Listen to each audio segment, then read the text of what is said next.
going to jump into the next match. Oh, it's Spider-Man! He even put on the mask!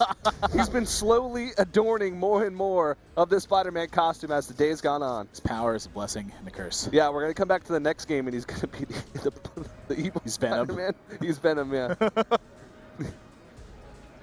And then we're going to come back after. He's going to be an actual spider. I love the spirit of the collegiate players. They have been showing off so much, and it's wonderful to see. It's fantastic. I wish we saw more of this in like the typical competitive Hearthstone. Yeah. I want to see more showmanship. Yeah. It's easier when you have a team environment because you have your buddies there encouraging you, you know? So just heading in solo. Yeah. You like show up to the ESL Legendary Series finals, and you're if Trump showed up to a tournament in a Spider-Man suit, everybody would be like, what the heck? That'd be front page of Reddit for like 90 years. Yes, it would. Oh, man. I'd upvote it. Me too. Yeah. I've upvoted a lot less. One time this guy opened a pack and it had a golden legendary. Whoa, I was like, golden legendary? I made 7 comments on that. Upvotes. I like golden legendaries. Sure. I got too many of them. Can you ever have too many? Bold. I do have 7 copies of Golden Ice Howl. That statement sounded arrogant. Mech Warper along with Clockwork Gnome going to be the play here. And that's 3 points of damage pointed upstairs. Boston has such a strong opening here. George Mason does have a swipe to this, though. This is really the only card that was going to really, really heavily answer this board position. Yeah, but either way, Boston has a reload to this as well, and a Flame Cannon in here. So this deck is definitely targeted at this Druid build. That Cogmaster now has been 6 points of damage, and it's likely to be more. Yeah, it's going to be 9 at this point. But here's the thing. Boston just had all of their spells shut off. Yes. Disaster has struck. The coin being a spell in this situation is actually a liability. I've had people ask me in the past. Spider-Man, he's really thinking over this turn. He's having to figure. J. Jonah Jameson got the picture he needed of Spider-Man right there. Doesn't have his identity quite yet. Oh, man. But yeah, people have asked me, is the coin being a spell ever a liability? Well, it's very rare, but in this instance, yes. They hero-powered past. It's so difficult to recover from a turn like that. Yeah.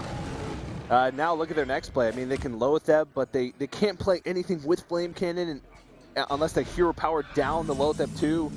I mean, everything just sort of turned with that Loatheb. So, you know, Boston University, they were looking pretty happy. I could tell in Spider-Man's face that he was just, you know, ecstatic about their opener. A lot of emotions get shown through that mask. Yeah. Believe it or not.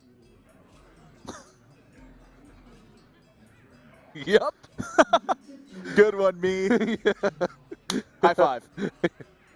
He just high-fived himself. No, I but didn't. He made it seem like I high-fived him. TJ, no. Only a loser would high-five himself, TJ.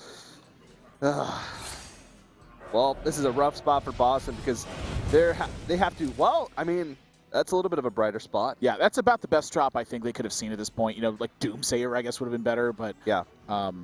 You know, even then it might not have been. Doomsayer's really not that big of a deal, you know. Yeah, so, I mean, sometimes it's not. 1 minute Taz Dingos certainly can be, though. And so here's the thing. They yield initiative over to George Mason, but they have a couple of tools that may be able to fight back and give them the board position. The problem with that is that George Mason's initiative also draws them 2 cards. Yeah. And so the attrition battle pretty much out the window at this point. They're going to have to find a way to finish this game with damage. And their hand is extremely clunky right now. I'm not sure that's going to be a realistic possibility. Well, they can feel like they're in a desperate situation and go for like a desperation Flame Cannon here onto the Ancient of Lore. Then they could ping it down and still play the Sentient Shieldmaster, which would give them sort of initiative on the board because they would have a 3/5 taunt going into the next turn. Because George Mason's hand is super clunky also. George Mason just has a lot of big drops, and all their drops are utility drops. Yeah. Now, the benefit of that is when you're the one with initiative, you can have a clunky hand. Yeah. And oftentimes it's fine. When you're behind and you're looking at 1, maybe 2 different cards you can play in a single turn, it can get extremely difficult to climb back from here. Yeah. And so, I mean, that's the power of the Mage deck, too, or of this Mage deck in general, is that oftentimes you'll take the board position and keep it.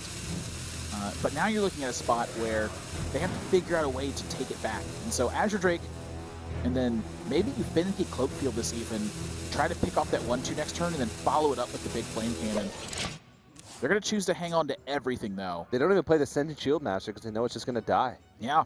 You know, at this point, you're just going to get run over by the Ancient Lore, and you're still staring at a 5-2. Yeah. Just having to hope for the best case situation. Now, you look at George Mason's hand, though, and you go, hey, I think we do have the best case situation. It's a single minion and go. Now, the problem is that single minion discounts every single card in their hand. So this is a bit of a problem.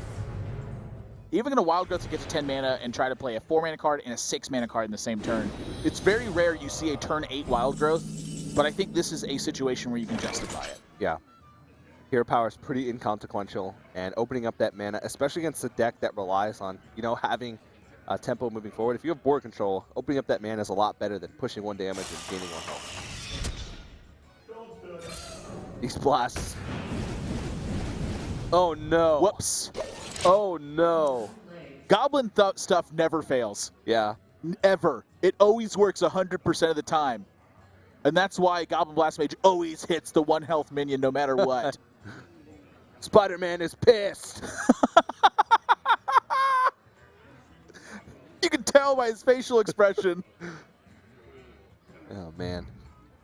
Well, there's actually a lot of options here for George Mason. They almost have too many options. Like, this is just an embarrassment of riches at this point. Yeah. The one that stands out the most to me is Azure Drake, Wrath, plus Druid of the Claw. Yeah. Azure Drake allows you to 4 damage Wrath into the whatever 4 health creature you decide to leave up. Druid of the Claw just solidifies a strong board. I mean, it feels like there's not really a situation where you lose the game. It feels a little bit risky. The only way you lose at this point is like by a Flame Strike. So I think Druid of the Claw sort of hedges your bets. And well, this kind of does too. I mean, this will draw you 2 more cards. You just innovate out the Wrath. Yeah. Wow, they're even healing. They're saying, no, we don't want to take any chances. We have plenty of cards. 21. Hopefully this is enough to get the game done. Yeah. George Mason really playing on the safe side of things here. I don't blame them either. Their hand is so stacked. What can they lose to besides damage? Like burst damage, that is. Yeah, and Boston, if they even want to have a chance to come back in this game, they have to, you know, land this Flame Cannon. And pinging off the 1/1 slime means that if the Flame Cannon hits the 5/5, they can't clear that off. Okay.